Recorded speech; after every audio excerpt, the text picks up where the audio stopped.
I'm here at the Oswego River between West and East 1st Street, where police responded this morning to a body found floating in the river. The body was pulled from the water around 10 a.m. and has been sent back to determine the cause of death and identification. Police believe the death is suspicious, but they have no suspects at this time. The two-day event allowed people to sit down, roll up their sleeves, and get a special paw print tattoo, where all proceeds will go to the Oswego Animal Shelter. It would start off as an ordinary traffic stop for a faulty license plate, turned into something much more for Officer Tim Gardner. As he walked up to the car, he noticed the driver was jittery, and for good reasons. The driver was a known drug dealer in the area and was wanted in connection for the largest heroin bust in Oswego County history. With the new law passed by Mayor Billy Barlow, any Oswego resident battling with drug addiction can walk in the front door of the police station with their drugs and walk back out enrolled in a rehabilitation center instead of going to prison. In efforts to prevent alcohol from getting in the hands of minors, police often use sting operations where they send undercover decoys into stores. On February 23rd, the State Liquor Authority went to 10 different stores in Fulton, New York, and able to catch one, this Save-A-Lot, on West 1st Street. For those who are here, they walk for a certain reason, whether to honor somebody, remember a lost loved one, or support someone going through it right now. So I'm going to continue my walk for the same reason.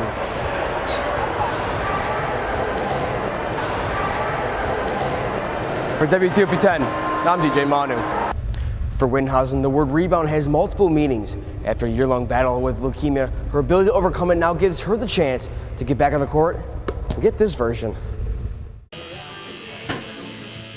Getting a tattoo, a significant and long-term decision, just like adopting a pet. A SUNY Oswego sorority Alpha Delta Eta, or ADH, set out to combine those two decisions by teaming up with Old Anchor Tattoo and provide tattoos for charity. The two-day event allowed people to sit down, roll up their sleeves, and get a special paw print tattoo, where all proceeds will go to the Oswego Animal Shelter. Each tattoo, whether custom designed or generic, costs $25, which will be used to provide food and resources needed to care for each animal. For ADH Vice President Emily Doherty, coming up with the idea was nothing new to her. Me and a few other sisters have a lot of tattoos, so it's something that we enjoy, it's kind of like a hobby. And we, like I said, we pretty much volunteer every week, once or twice at the animal shelter, so I kind of wanted to just put it all together. Providing free tattoos may not bring an instant profit for Nick Teramici, who opened his shop up 8 months ago, but he saw the Pause for a Cause event as a win-win opportunity. It's number one, important for us to help the animals, but number two, it helps, like I said, in a symbiotic way where it'll potentially bring in more customers for the future. On the first day, the shop was constantly busy, raising over $750, which ADH President Kristen Foster enjoyed seeing almost as much as getting her own piece of art. Normally people don't just get random paw print tattoos, so to see so many people come and just decide I'm gonna get a tattoo today and it's gonna go straight towards the animal shelter. I'm blown away with how many people are here right now. Being in the business for 7 years, art and animals has always been a big influence on Teramichi's life. That's basically why I ended up getting myself involved in art and tattooing in general, but animals has always been another thing in my life that I've had a sweet spot for. So when she came in and asked about, if I would be willing to be part of a cause like this, I was immediately on board. As the ink dries and the final dollars are counted, those who chose to participate this past weekend certainly left their print on these Oswego animals. For WTOP 10, I'm DJ Manu. For the past 3 years, Today's Show TV personality and Oswego alum Al Roker has returned to his old school, but this time it's part of Rokerthon 3, his record-breaking journey around college campuses. Over the past week, Roker visited 5 schools in 5 days, saving his alma mater for last. Most crab walkers, largest human letter, and most people playing freeze tag, records set by the other universities, but Oswego students lined up before the break of dawn to be a part of their opportunity. The goal today, to lace up some skates, hop on the ice, and break the world's record for longest conga line on the ice. Currently the record was 3:53. The goal, have over 400 Lakers on the ice. Having his final stop be Oswego, this visit had a little more meaning than the rest. Very exciting, to end up the week at Oswego is really sweet, and the school came through. With over thousands of colleges bidding to be one of the destinations for Rokerthon 3 by submitting videos, Roker ensured no bias would come from his side, and the selections were made by removing himself from the process altogether. Our producers went through everything, and it was their decisions. In order to officially break the record, students had strict rules to follow, having to step in unison while holding the hips of the person in front of them for 5 minutes.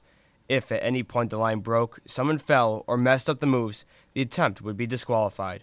Organizing such an event takes more effort than meets the eye, which Del Star President Allison Anthony learned when tasked with choreographing. It's important that we all came together and found one pace and one way to communicate that works for everyone.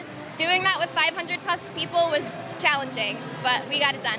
With long practices and waking up at 4 a.m., many students had different motives in their decision to join the conga line. I was very excited to want to be a part of something that Al Roker was a part of, because that's one of the main reasons I came to school, was to be a meteorologist / broadcasting major.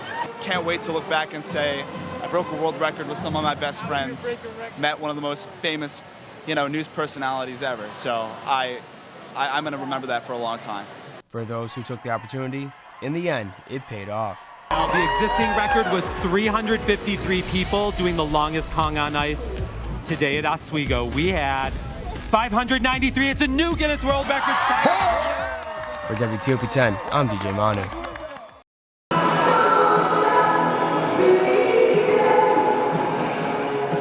Walk for 12 hours. The task students took on as they participated in the 8th annual Relay for Life at SUNY Oswego.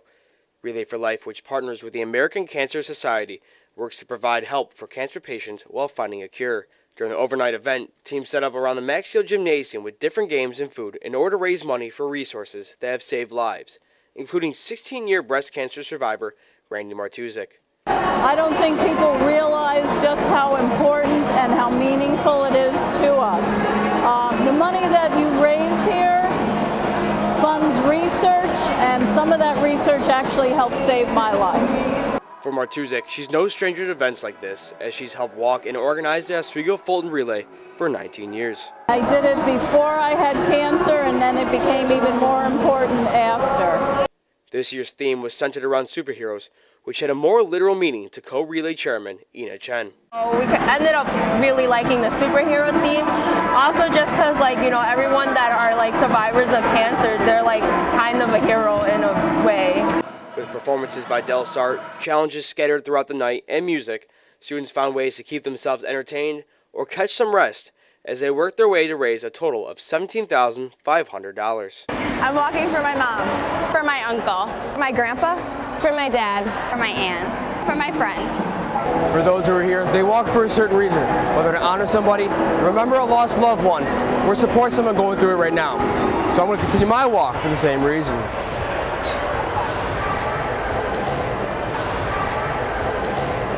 For WTOP 10, I'm DJ Manu.